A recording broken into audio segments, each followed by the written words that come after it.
welcome to New Jersey Politics with Laura Jones. I am Laura Jones, and we're so glad to have you here. New Jersey voters handed Democrats a resounding victory in the November 4th gubernatorial race, electing Mikey Sherrill as the state's next governor. There were unexpected gains in the state legislature as well for Democrats. So questions remain now for Republicans about their path forward. Standing by is Assemblyman Paul Kanitra, who represents New Jersey's 10th legislative district. He's a Republican, and that district takes in parts of Ocean and Monmouth counties. He's going to be talking about that. Joining me now is John Wisniewski, a former legislator, a 2017 gubernatorial candidate, and longtime Democratic powerhouse. To unpack all of this, John Wisniewski, welcome. Good to see you. Good to see you, Laura. Thanks for having me on. Oh, my pleasure.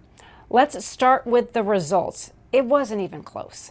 Governor-elect Sherrill's win, it was decisive, well beyond what most polls predicted. So what do you see as the motivating factor behind this overwhelming victory?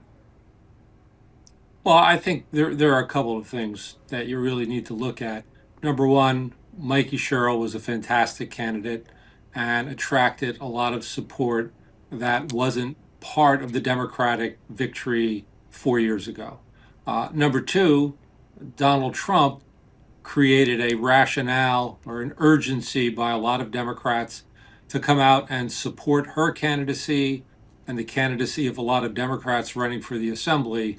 And if it wasn't for that, you wouldn't have had that enormous turnout. Look, when you compare election to election, 2021 to 2025, Jack Ciattarelli actually outperformed the votes that he got 4 years ago by about 150,000, maybe almost 200,000 votes.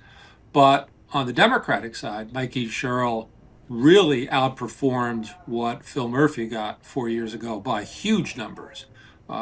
Traditional Democratic counties that have always been very robust were even more so. I think at one point in time, Essex County, long before the polls had closed, had hit 110% of the turnout from 4 years ago. So it just shows you the sea change that occurred in this election for Democratic performance. Well, and let's talk about down ballot. Democrats now hold at least 55 of the 80 seats in the Assembly. This is the biggest majority in 52 years.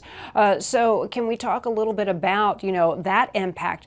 There were races that, really are surprising that should have stayed Republican but did not. What is this telling you as we now have time to look a little bit more into the numbers and look at certain counties and the way certain districts went, like the 22nd, the 2nd, the 25th, 21st, in John Bramnick's district, those legislative seats flipped to blue. So what are your thoughts?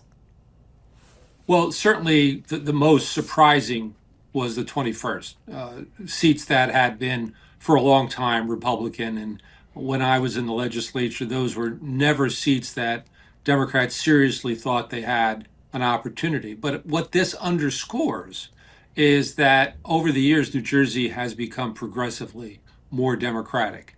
When you look at seats in the 2nd and in the 8th, you're looking at seats that at one point in time had been Democratic, had gone Republican for a short time, but now are back Democratic. And so those show a realignment in those districts where voters are coming back to the Democratic side.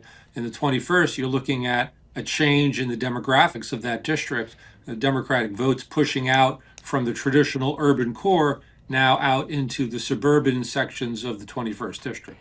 When you look at the presidential election, New Jersey went for Kamala Harris, but Donald Trump did make a lot of gains and outperformed what a lot of people thought he would. But the way the state votes for a governor is not necessarily how they vote for a president.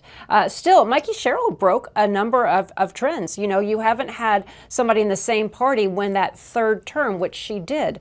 And you looking back, the Republican Party hasn't won a statewide seat since 2013. So what is that again telling you about the state when it comes to, as we're about ready to head into midterm elections, how voters look at our presidential and congressional as opposed to how the state is run? Well, I think part of the reason for the Democratic overperformance, if you will, in this election was the fact that the standard bearer for the Republican Party had so closely embraced Donald Trump that even for moderate Republicans for many unaffiliated. So that was just a bridge too far. And they all came across to the Democratic side. It really underscores the fact that Republicans in New Jersey, as you know, from a Democratic side, as much as Democrats may call them really conservatives, from a national level, Republicanism in New Jersey is a more moderate strain. And I think that the standard bearer in this race was trying to carry it a little too far to the right, and that cost votes. Yeah. But I think ultimately what this means for New Jersey is that everybody has to recognize that each election stands alone. And there's no two elections that are the same. There's no two trends that are the same. And so this was an election based on a really good Democratic gubernatorial candidate in Mikey Sherrill, a really helpful presidential, person in the presidency who was drawing votes towards the Democrat because of the way he was acting, all came together to give an enormous Democratic turnout. Yeah, so Mikey Sherrill had a lot of things going for her. Now that she's won, she is now the governor-elect. So with that comes a lot of responsibility. The transition from Governor Phil Murphy to Mikey Sherrill, that's underway. Her Lieutenant Governor-elect Dale Caldwell is heading up that transition on the campaign trail. She talked a lot about on day one what she's going to do is freeze utilities. She talked about home buyer credits. She talked about child safety. So let's talk just a little bit about this transition and the things that she talked about on the campaign trail. How easy is it going to be for her not just to talk the talk, but walk the walk? Yeah. Well, there was a saying, I think Mario Cuomo was the original author of it, and it was that you campaign in poetry and you govern in prose. On day one, Mikey Sherrill will have all the authority of the office of governor, which means she'll be able to issue executive orders. And that executive order, number one, I think, will be about utility rates. I would expect that somewhere along the line there's going to be a legal challenge. What's really going to be required for long-term change is for the governor to utilize the power of overwhelming majorities in both houses of the legislature to enact laws to implement the policy she's talking about. Executive orders can only go so far. Legislation is what's really required, but she has the support in the legislature to be able to implement some of these policies. It's going to take time, and nothing happens overnight. First thing she's got to do, and it's a very short window, is to assemble an administration. Chief of staff, with the deputy chiefs of staff, principal cabinet officers. There's literally hundreds of posts that she and her team need to go through and figure out who's going to be there on day one to help her implement the things she talked about on the campaign trail. Yeah, so can you talk a little bit about that? What is going on behind the scenes? You know, in the legislature, we have, again, a few seats that are flipping. Lame duck is coming up. But when it comes to Mikey Sherrill, there's a whole transition office for people. You know, there's a physical location where that transition office is set up, and it is in full swing, working to fill those cabinet posts and the hundreds and hundreds of jobs that will come with her administration.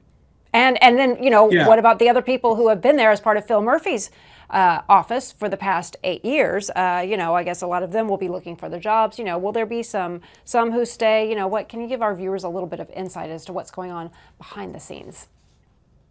Well, part of the campaign of becoming governor is that you're going to put your own mark on state government, right? You're not running, nobody ever runs for governor to say, I'm just going to continue to do what my predecessor did or keep the people. So for all of those cabinet officers, I think in the back of their minds is certainly the realization that it is the governor's prerogative to put in her own people. She may keep a few of those people who are there currently, or there may be a rolling transition. But I fully expect that she wants to have state government reflect her priorities, the way that she governed while she was in Congress, to reflect her priorities from her background as a prosecutor, as a Navy veteran. So I think that there will be changes, and those changes will reflect her governing style. It's just going to take time. And right now, I mean, the people are probably, not probably, they are, flooding everybody that they can find that they think is related to the transition with resumes, right? Yes, the Everybody resume. wants to get in front of the decision makers on who can be what. And so there's a lot of that going on right now. And that's going to continue right through inauguration. She won't have a full government in place on inauguration day. She'll have the principal key players in place, and that will continue to grow out as the days and months move forward. Yeah, that is something to think about. All the resumes and the phone calls that were happening that night. Once the campaign ends, then it, is shifting into, people and looking for jobs and where are they landing and what does this mean for so many people. We could do a whole show just on that and all the lobbyists and special interest and other groups. But for the voters, we talked about more people came out to vote for Jack Shirley this time than did 4 years ago. So for in a state, for as big of a win as she had, a landslide win of 14 points, what does she need to do, if anything, to try and bring about unity and to reach some of those voters, for the many voters who did not vote for her, to bring about unity in the state? Because the Democrats, they have such a majority, but they're still like more Republicans voted than ever before. So how does she bridge that gap? Well, I think she bridges the gap in her acceptance speech on tonight. She said it very that she wants to be a governor for all New Jerseyans, for those who voted for her and for those who didn't. And I think that was the first reach out by the Sherrill administration to say, look, we can have disagreements. That's, embedded in our system of government is that we're going to have differing viewpoints. And the successful leading of government is melding those into policy. And I think that statement that she wants to be governor for all New Jerseyans, those who voted for her and voted against her, really signifies that she's willing to listen to the concerns that many people who didn't vote for her have. She may not agree with them, but she's going to listen to them, and she's going to try to understand them and try to either convince those people who disagree with her on why perhaps they ought to listen to her viewpoint, or at least try to incorporate some elements of what those people who didn't vote for her would like to see. But she's got a mandate. I mean, if you look at recent gubernatorial elections in New Jersey, there hasn't been a candidate who has won by as robust a number as she has. And so she certainly would be within her rights to say that she's got a mandate to govern based on the way she campaigned. All right. Well, John Wisniewski, we thank you for taking the time to speak to us. And as it gets closer to the inauguration and once she's sworn in, we look forward to having you back on to talk more about what the Mikey Sherrill administration is going to look like. Thank you. Thanks, Laura. Good to be with you.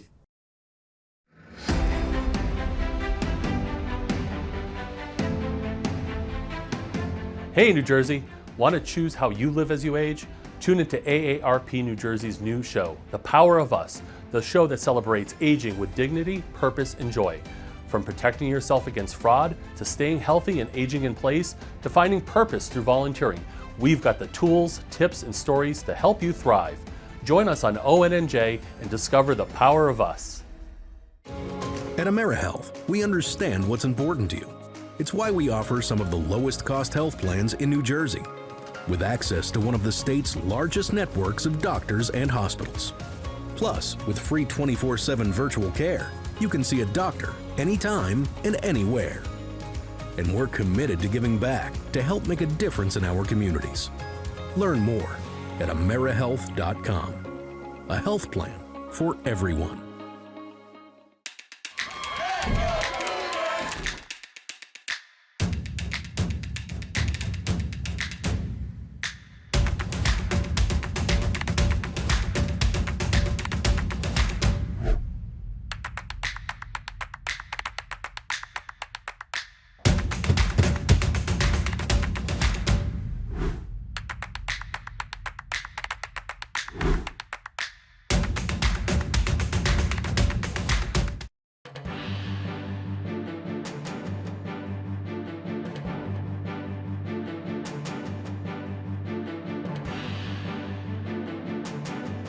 Assemblyman Paul Kanitra is a Republican representing New Jersey's 10th legislative district, which takes in parts of Ocean and Monmouth counties. Good to see you. Thank you so much for being here.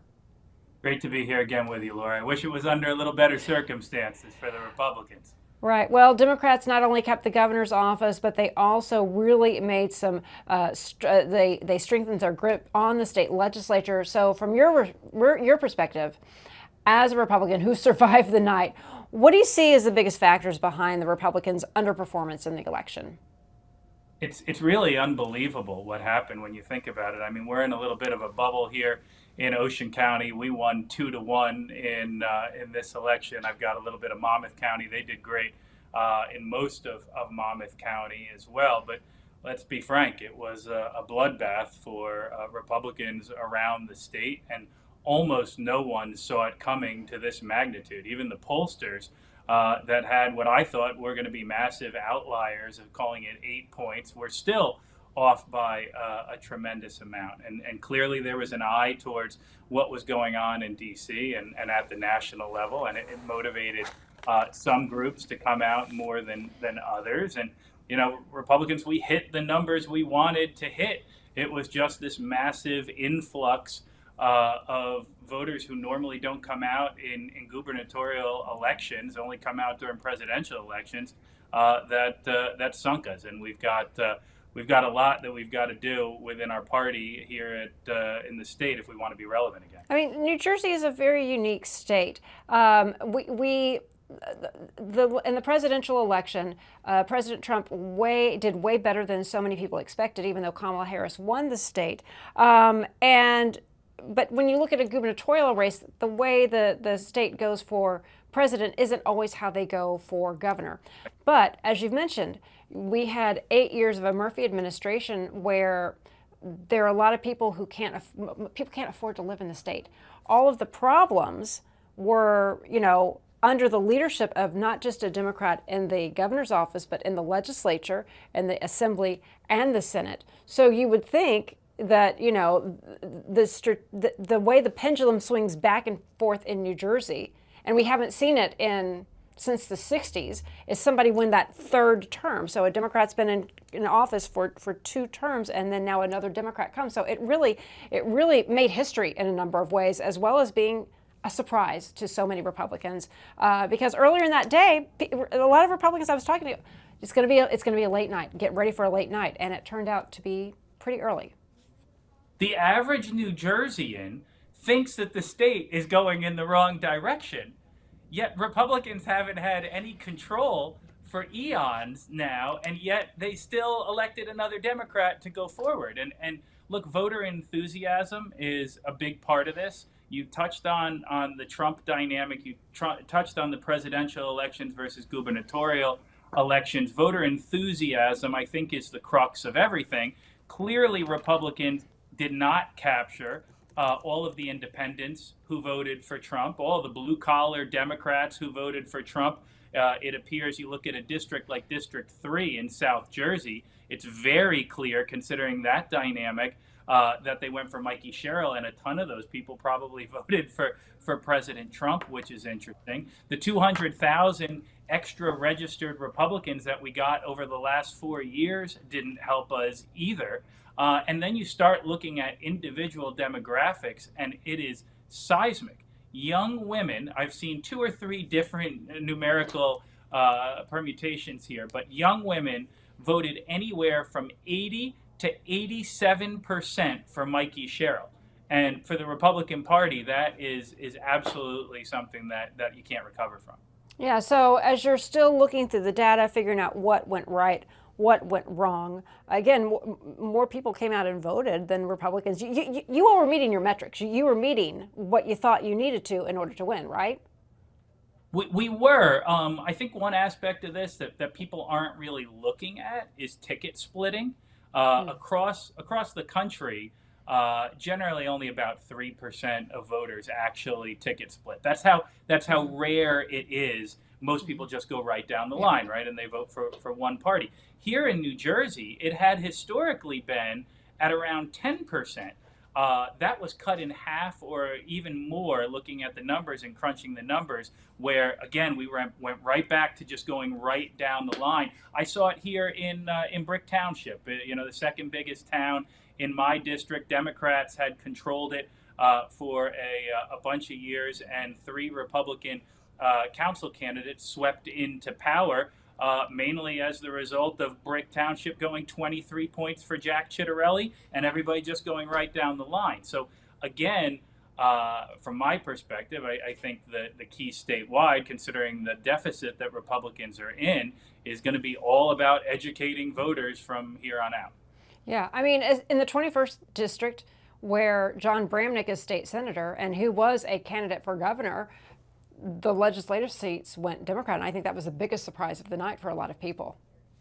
That's exactly right. I'm glad you brought that up, and you all be impressed at my statistical knowledge, because District 21 in 2021 voted for Assembly Republicans by, I think, like 6.6%. Jack Ciattarelli won there by about half a percentage point. It was like a 6-point range. But in 2025 in LD 21, in this election, it voted for Assembly Democrats by 7.5 percentage points, and Mikey Sherrill won there by 10.5 percentage points. I mean that's seismic, and I will say that is a district that I think women disproportionately play a role in, even more than they do in other legislative districts. And again, maybe that's part of the problem. Yeah. Where does the Republican Party in New Jersey go from here? What does it take to rebuild? It's been 2013 since they've won a statewide office. What's needed? A complete overhaul. Anything less than a complete overhaul and a change in how we're doing things is going to land us in the exact same spot. And I'll tell you, I am a member of a lot of different national organizations, from ALEC to NCSL to GOPAC, where I network and I meet with fellow state legislators from across the country, some that are in the minority, some that are in the majority. I will tell you, New Jersey is very, very different than the rest of those states. I think nepotism plays a huge role here, and it inhibits younger, more dynamic candidates from coming up through the ranks.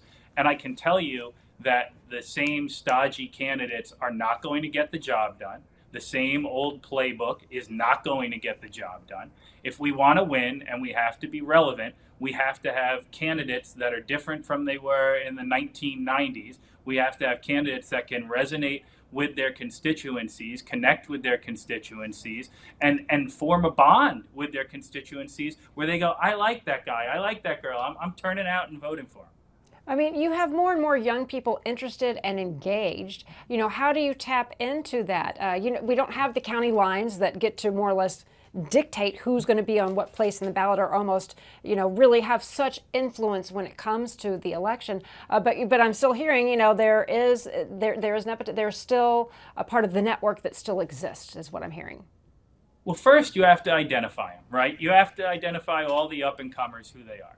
Then you have to give them a support system, okay? As somebody like myself, I'm only where I'm at because I ran in a primary for mayor. I had no support. I ran against the county screening committee recommendation for assembly, and I won off the convention floor.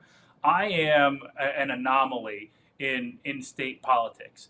And you get enthusiasm, which is hard enough in this day and age to even find somebody who is a potential worker bee who has the enthusiasm where they're willing to do it, is a rarity. Now, once you identify that person, you have to legitimize them, right? You have to train them up. They have to understand how to talk on the issues, how to knock on doors, how to handle retail politics. And then you actually have to support them. You got to get them on a county committeeman or county committee woman seat. You have to get them on a board of education. You have to give them some sort of role where they can prove their leadership, where they can get some name recognition, and where they can get into the rotation earlier than their 50s or 60s. Again, I'm 46 years old, and by all accounts, everybody always says, Paul, you're the future. I'm the future. I'm 46 years old. I shouldn't be the future, right? People my age shouldn't be the future, but you could count on one or two hands how many legitimate people we have in the party under 50 years old, and that is a problem. And we could do an entire show dedicated to that, but we're going to have to wrap it there. Assemblyman Paul Kanitra, New Jersey's 10th Legislative District. Thank you so much for taking the time to talk to us. We really appreciate it. Always great being on with you, Laura. I'll talk to you soon. And that'll do it for today. I'm Laura Jones. Thanks so much for watching New Jersey Politics. We look forward to seeing you back here next time.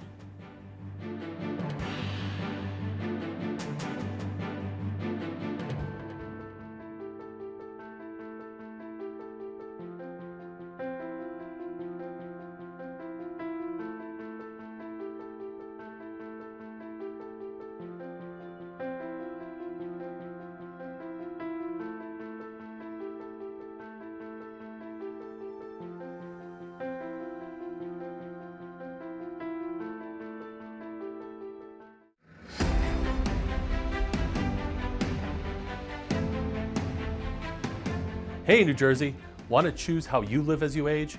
Tune into AARP New Jersey's new show, The Power of Us, the show that celebrates aging with dignity, purpose, and joy. From protecting yourself against fraud, to staying healthy and aging in place, to finding purpose through volunteering, we've got the tools, tips, and stories to help you thrive. Join us on ONNJ and discover the power of us. At AmeriHealth, we understand what's important to you. It's why we offer some of the lowest cost health plans in New Jersey, with access to one of the state's largest networks of doctors and hospitals. Plus, with free 24/7 virtual care, you can see a doctor anytime and anywhere. And we're committed to giving back to help make a difference in our communities.